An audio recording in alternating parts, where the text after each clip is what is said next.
Leviathan is perhaps the most feared creature in all of biblical literature, described as a massive sea monster that represents chaos and divine power. In Job 41, God challenges Job with a detailed description that reads more like a paleontologist's field notes than ancient mythology. This creature had scales like shields, breathed fire and smoke, and was so powerful that no earthly weapon could harm it. The text describes Leviathan's neck as having folds of flesh that are firmly cast and immovable, suggesting a creature of enormous bulk and strength. Most striking is the description of its breath. Out of his mouth go burning torches. Sparks of fire leap forth. Out of his nostrils smoke goes forth, as from a boiling pot, and burning rushes. In Psalm 74:14, we learn that God crushed the heads of Leviathan and gave it as food to the creatures of the wilderness, suggesting this wasn't just one beast, but possibly multiple creatures. Isaiah 27:1 prophesies that in the end times, the Lord will punish Leviathan the fleeing serpent, Leviathan the twisting serpent, and he will slay the dragon that is in the sea. What makes Leviathan particularly fascinating is its dual nature in Scripture. While it represents chaos and opposition to God's order, it's also described as a creature that God created and even plays with. The creature's fire-breathing ability has led some to connect it with dragon legends found in cultures worldwide, but the biblical description is far more detailed and specific than typical mythological accounts. The Nephilim are among the most controversial and mysterious beings mentioned in Scripture, described as the offspring of sons of God and daughters of men in Genesis 6:1 through 4. These weren't ordinary giants. They were beings of such extraordinary size and power that they became legendary figures whose influence extended far beyond their biblical appearances. Genesis describes them as mighty men who were of old, the men of renown, existing both before and after the flood. Numbers 13:33 provides our most detailed account when the Israelite spies report seeing them in the Promised Land. There we saw the Nephilim, the sons of Anak, who come from the Nephilim, and we seemed to ourselves like grasshoppers, and so we seemed to them. This comparison to grasshoppers suggests beings of truly enormous stature, not just tall humans, but creatures so large that grown men appeared as insects beside them. The Hebrew word Nephilim comes from the root naphal, meaning to fall, leading many scholars to interpret them as fallen ones, or those who cause others to fall. The Book of Enoch, while not canonical, provides extensive details about these beings, describing them as violent giants who consumed everything in their path and eventually turned to cannibalism.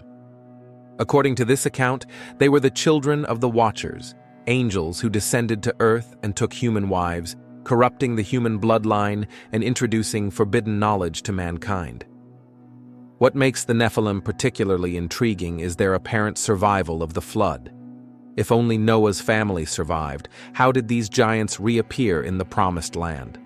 Some scholars suggest that the genetic corruption was carried through one of Noah's daughters-in-law, while others propose that additional angelic incursions occurred after the flood. Whether understood as literal giants or symbolic representations of human corruption, the Nephilim represent a fundamental disruption of God's created order. The Seraphim are among the most magnificent and terrifying creatures in God's heavenly court, described in Isaiah's vision as six-winged beings who surround the throne of the Almighty. Their very name means burning ones, and their appearance in Isaiah 6:1-7 marks one of the most dramatic divine encounters in Scripture. Isaiah describes them as having 6 wings each. With 2, he covered his face, with 2 he covered his feet, and with 2 he flew. This detail reveals both their reverence and their function. Even these exalted beings must cover themselves in God's presence, yet they possess the power of flight and serve as God's messengers. The Seraphim's primary role appears to be worship and purification. They continuously cry out, "Holy, holy, holy is the Lord of hosts. The whole earth is full of glory." Their voices are so powerful that they shake the foundations of the temple and fill it with smoke. When Isaiah expresses his unworthiness in God's presence, one of the seraphim flies to him with a burning coal from the altar, touching his lips to cleanse him of sin. But the seraphim aren't limited to heavenly worship. Numbers 21:6-9 describes fiery serpents, Hebrew seraphim, that God sent among the Israelites as judgment for their complaints. These creatures bit the people, and many died from their venomous attacks. The connection between the heavenly seraphim and these earthly serpents suggests these beings can manifest in different forms depending on their mission. Isaiah 14:29 and 36 reference flying fiery serpents, indicating that some seraphim possess serpentine characteristics and the ability to fly. This dual nature, both angelic and serpentine, makes them unique among biblical creatures. They represent both the purifying fire of God's holiness and the consuming judgment that comes to those who oppose His will. The cherubim are perhaps the most complex and frequently mentioned supernatural beings in Scripture, serving as guardians of God's holiness and executors of His will. Far from the chubby baby angels of Renaissance art, biblical cherubim are described as powerful, multi-faced creatures with an otherworldly appearance that defies easy categorization. Ezekiel provides the most detailed description in chapters 1 and 10, revealing creatures with 4 faces: human, lion, ox, and eagle, representing the pinnacle of creation in each category. Each cherub has 4 wings, with human hands under their wings, and their entire bodies, including their backs, hands, and wings, are covered with eyes. These beings move in perfect coordination, never turning as they go but moving straight forward in whatever direction they face. Ezekiel describes their movement as being like burning coals of fire, like torches moving to and fro among the living creatures. The fire flashes back and forth among them, and lightning emanates from the fire. The cherubim's role as guardians is established early in Scripture. After Adam and Eve's expulsion from Eden, God placed cherubim with flaming swords to guard the way to the tree of life. This wasn't merely symbolic. These beings possessed the power to prevent humanity's return to paradise through force, if necessary. In the tabernacle and temple, golden representations of cherubim were placed on the mercy seat of the Ark of the Covenant, their wings overshadowing the place where God's presence dwelt among His people. This positioning indicates their role as immediate attendants to the divine throne, closer to God's presence than any other created beings. The wheels within wheels that Ezekiel describes alongside the cherubim, covered with eyes and moving in perfect harmony with the creatures, suggest a level of divine technology or spiritual mechanics that transcends human understanding. These wheels may represent another class of angelic beings or the very mechanisms by which God's throne moves throughout creation. Behemoth appears in Job 40:15-24 as a creature of such immense size and power that it serves as God's ultimate example of earthly strength. Described as the first of the works of God, Behemoth represents the pinnacle of divine creative power in the animal kingdom, a being so magnificent that only its creator can approach it with a sword. The description begins with its herbivorous nature. "Behold Behemoth, which I made as I made you. He eats grass like an ox." But this is no ordinary plant eater. Its strength is described as being in his loins and his power in the muscles of his belly. The creature's tail is compared to a cedar tree, suggesting something far larger than any known animal's appendage.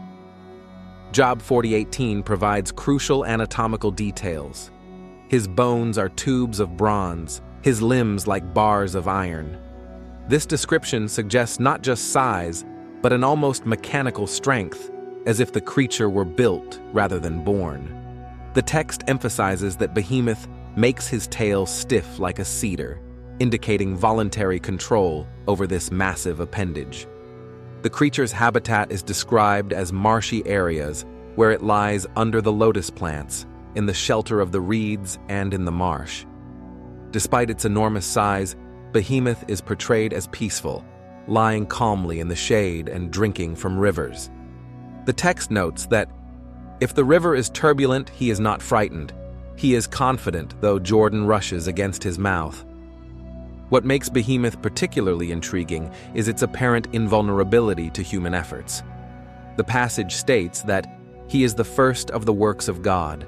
Let him who made him bring near his sword," suggesting that only God himself has the power to subdue this creature. Some scholars have attempted to identify Behemoth with known animals like the hippopotamus or elephant, but the biblical description exceeds the characteristics of any existing creature. The fiery serpents represent one of the most direct manifestations of divine judgment in the wilderness, described in Numbers 21:6-9 as creatures sent by God to punish the Israelites for their complaints against him and Moses. These weren't ordinary snakes. They were supernatural beings whose bite brought swift death to those who encountered them. The Hebrew term used is Seraphim, the same word applied to the six-winged beings around God's throne, indicating these serpents possessed supernatural characteristics. Their fiery nature likely refers not just to their venomous bite, but to their burning appearance or the burning sensation their venom produced. The text emphasizes that much people of Israel died from their attacks. What makes these creatures particularly significant is their connection to salvation. When the people repented and asked Moses to pray for relief, God instructed him to make a bronze serpent and lift it on a pole. Anyone who looked at this bronze serpent after being bitten would live. This bronze serpent became a powerful symbol that Jesus himself referenced in John 3:14-15, comparing his crucifixion to Moses lifting up the serpent in the wilderness. Isaiah 14:29 and 36 reference flying fiery serpents, suggesting these creatures possess the ability to fly, making them even more formidable than ground-dwelling snakes. This aerial capability would have made escape nearly impossible and added to the terror they inspired among the Israelites. The bronze serpent Moses created became so significant that it was preserved for centuries, eventually becoming an object of worship that King Hezekiah had to destroy in 2 Kings 18:4 because the Israelites were burning incense to it. The dual nature of these serpents, instruments of both judgment and salvation, reflects a common biblical theme, where the same divine power that brings destruction also provides redemption. The apocalyptic locusts, described in Revelation 9:1-11, represent perhaps the most bizarre and terrifying creatures in all of Scripture, combining elements of multiple animals with supernatural abilities that defy natural explanation. These aren't the crop-destroying insects of Joel's prophecy. They're otherworldly beings released from the bottomless pit to torment humanity during the end times. John's description reads like a fever dream of biological impossibility. The locusts were like horses prepared for battle. On their heads were crowns like gold, and their faces were like human faces. They had hair like women's hair, and their teeth were like lions' teeth. They had breastplates like breastplates of iron, and the sound of their wings was like the sound of chariots with many horses running into battle. These creatures possess human-like intelligence, evidenced by their faces and their ability to follow specific instructions about whom to harm and whom to spare. Their golden crowns suggest authority or royal status, while their women's hair might indicate beauty or allure that masks their deadly nature. The lion's teeth reveal their predatory capability, and the iron breastplates suggest they're armored for warfare. Most disturbing is their purpose. They're commanded not to kill, but to torment those who don't have the seal of God on their foreheads. Their torment is described as being like the torment of a scorpion when it strikes someone, and this agony lasts for 5 months. The text emphasizes that during this period, people will seek death but won't find it. They'll long to die, but death will flee from them. The locusts have a king over them, the angel of the bottomless pit, whose name in Hebrew is Abaddon and in Greek is Apollyon, both meaning destroyer. This detail indicates these creatures aren't acting randomly, but are organized under supernatural command for a specific divine purpose. What makes these locusts particularly significant is their selective targeting. They harm only those without God's seal, demonstrating divine protection for the faithful even during the most severe judgments. They represent the ultimate expression of supernatural judgment, creatures that exist solely to execute God's wrath while simultaneously proving His to protect those who belong to Him. These 7 bizarre creatures reveal a supernatural reality that extends far beyond our everyday experience, reminding us that the biblical worldview encompasses dimensions of reality that modern materialism struggles to acknowledge.